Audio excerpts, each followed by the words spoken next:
may discussion ko sa literary criticism class ko kagapon with my students nga hindi magaling sa akong utok bala, and I feel like I need to share it with you. Hambal sa estudyante ko sa report ya kagapon, the nation is imagined.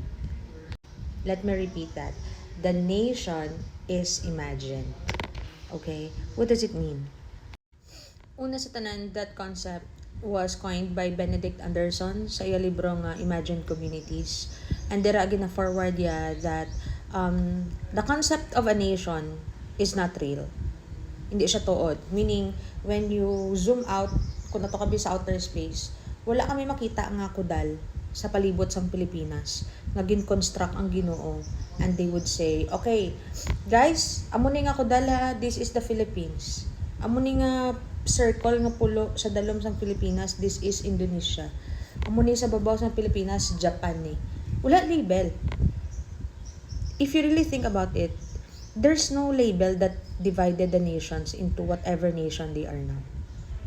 The creation of a nation is actually starts in the imagination of the individuals. Somehow, at some point sa aton history, there are groups of people that said, like, let's take for example, history sa Pilipinas, di ba? So, pag-abot isang Espanyol, there was no Philippines. There was no Philippines. There were multiple kingdoms. Each kingdom is ruled by a dato, and each kingdom is independent of one another. Given nga each of these kingdoms, they would raid smaller kingdoms para makuha ila women, ila slaves, ila money, ila gold, or whatever form of kayamanan nga gina-consider nila. Pero they don't consider themselves as one nation nga Philippines. Philippines. Ang archipelago naton is composed of many kingdoms. Amo na ang reality. Pero pag abot sa mga Espanyol, in order to lump this group of islands into one nation, a concept nga sila mismo nag-create. Hambal nila si Magellan, I think, mga balya nga, okay, I will name this entire country the Philippines in honor of King Philip of Spain. And thus, the Philippines was born. Pero kung wala to sila nagkadto, wala nila ging pangalanan, maybe we are tiny countries made of independent kingdoms or leaders ruled by a dato or whatever. That could have been our future kung wala nag-abot si Magellan and other Spanish colonizers. Diba? The nation is a form of imagination. Kag ini nga imagination was reinforced by more and more media and resources. Halimbawa, kinder pa lang ginatudlo na sa aton, ginapadrawing na tasang Pilipinas, and say, okay, isa tayong bansa na nagkakaisa, 'di ba? Elementary, high school, college, ginatudlo na sa aton nga we are a nation, and somehow the students or we as a people accept that.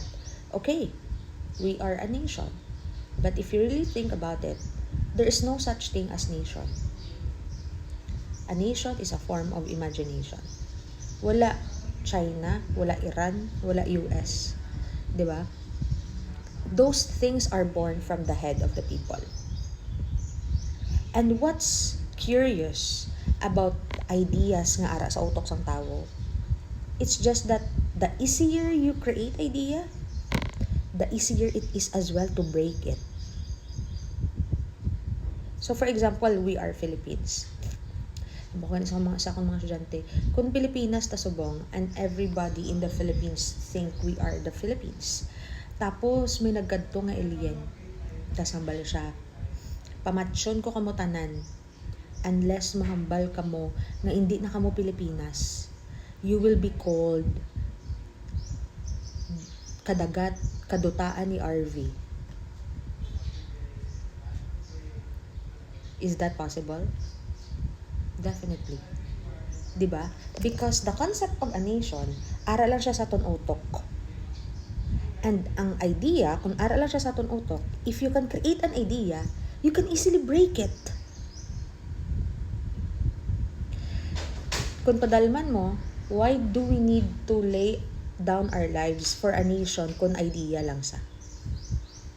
'Di ba? Kadelikado nga concept. Pero it makes a lot of sense if you think about it. Think about it. The nation is from the imagination.